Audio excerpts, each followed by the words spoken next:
మనకి క్లాసికల్ మ్యూజిక్లో ఎస్ఆర్ఏ అని ఉందండి కోల్కతాలో. అది ఐటీసీ వాళ్ళు ఇలాగే హెల్ప్ చేసి చేస్తే అక్కడ బిల్డింగ్ కట్టుకొని సంగీత్ రీసెర్చ్ అకాడమీ అని వాళ్ళు క్లాసికల్ మ్యూజిక్లో అపారమైన రీసెర్చ్ చేస్తున్నారు. అక్కడి నుంచి ఎంతోమంది వరల్డ్ గ్రేడ్ క్లాసికల్ మ్యూజిషియన్స్ తయారవుతున్నారు.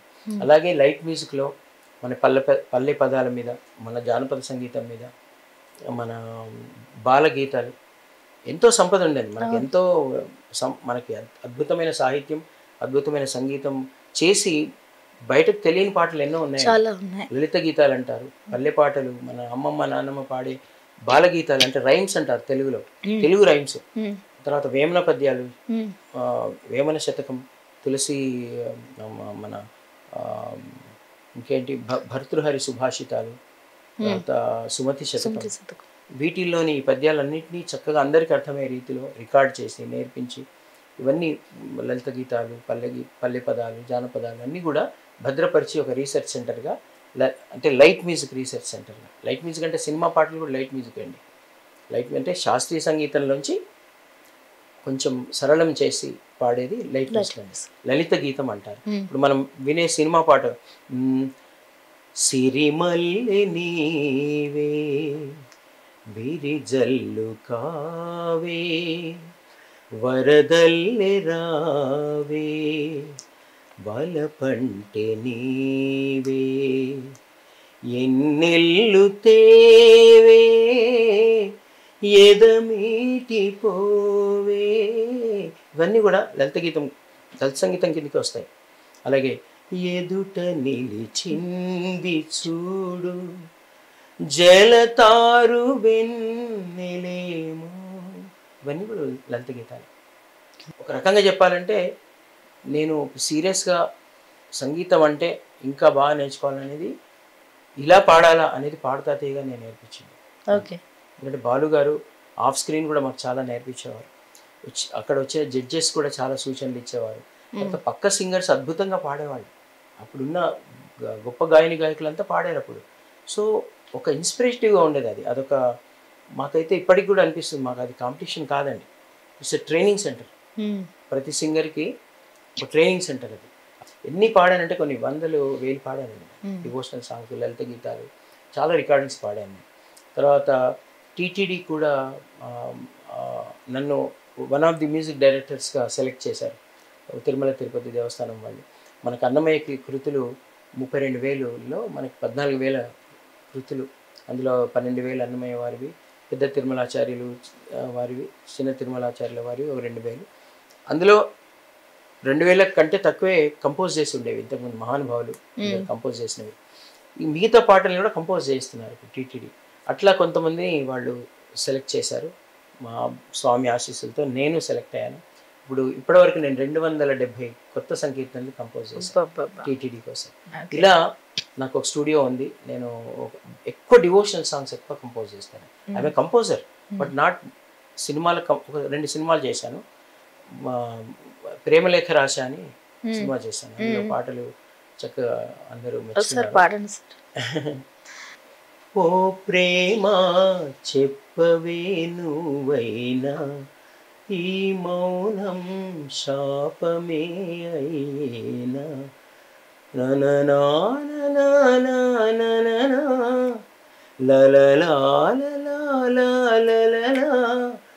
మనసార మన్నించమని నీతో చెప్పాలని అని ఒక పాట చేశాను.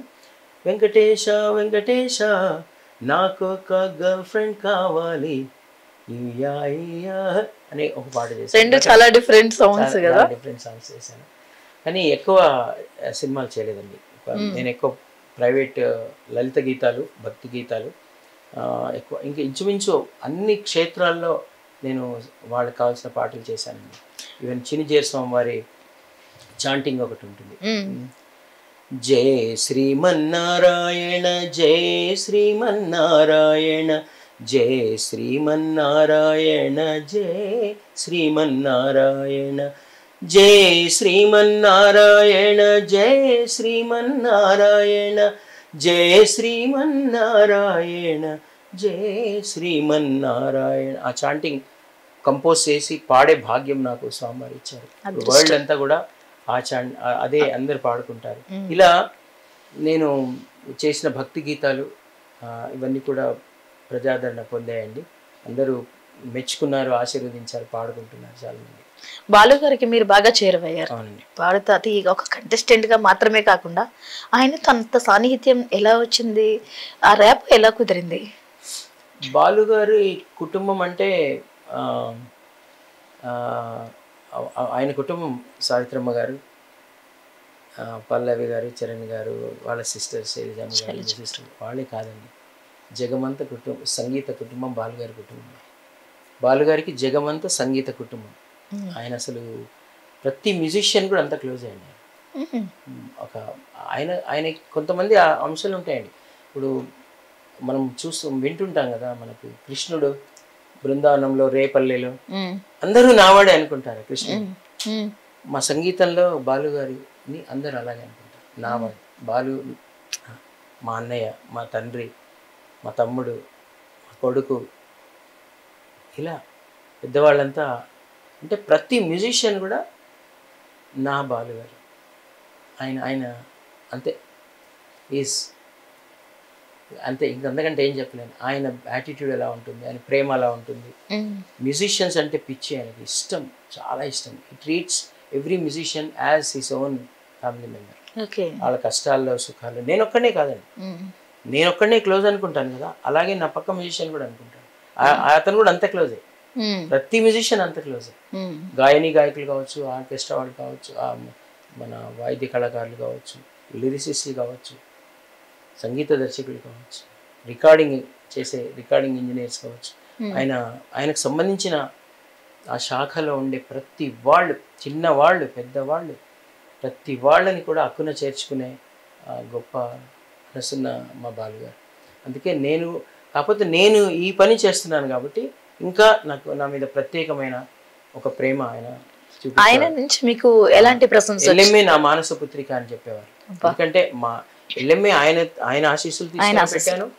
ఆయనే మాకు పైనుంచి ఇలా ఆశీస్సులు, ఆయనే మా మెంటరు, ఆయనే మా ప్రమోటరు, అన్నీ అని ఫస్ట్ ఫండ్ రైజింగ్ షో కూడా ఆయనే చేసి ఇచ్చారు. ఫస్ట్ డొనేషన్ ఆయనే ఇచ్చారు, ఫస్ట్ డొనేషన్ ఆయనను రాఘవేంద్రరావు గారు ఇచ్చారు. దాని తర్వాత వరప్రసాద్ రెడ్డి గారు ఇచ్చారు డొనేషన్.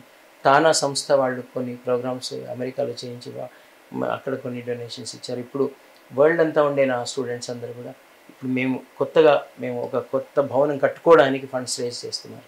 ఇలా ఎవ్రీథింగ్ బాలుగారు మర్చిపోలేని బంధమే. మర్చిపోలేని బంధం. ఒక పిల్లాడిలాగా చూసుకునేవాడు నన్ను ఇట్లా గట్టిగా హత్తుకొని ఇలా వీపు నిమిరి, తల నిమిరి, అలా. ఎందుకంటే నువ్వు మంచి పని చేస్తున్నావు, ఇంతమందికి విద్య నేర్పిస్తున్నావు, ఇంతమంది సింగర్స్ని తయారు చేస్తున్నావు, అది నాకు బూస్ట్ అండి, అది బలం.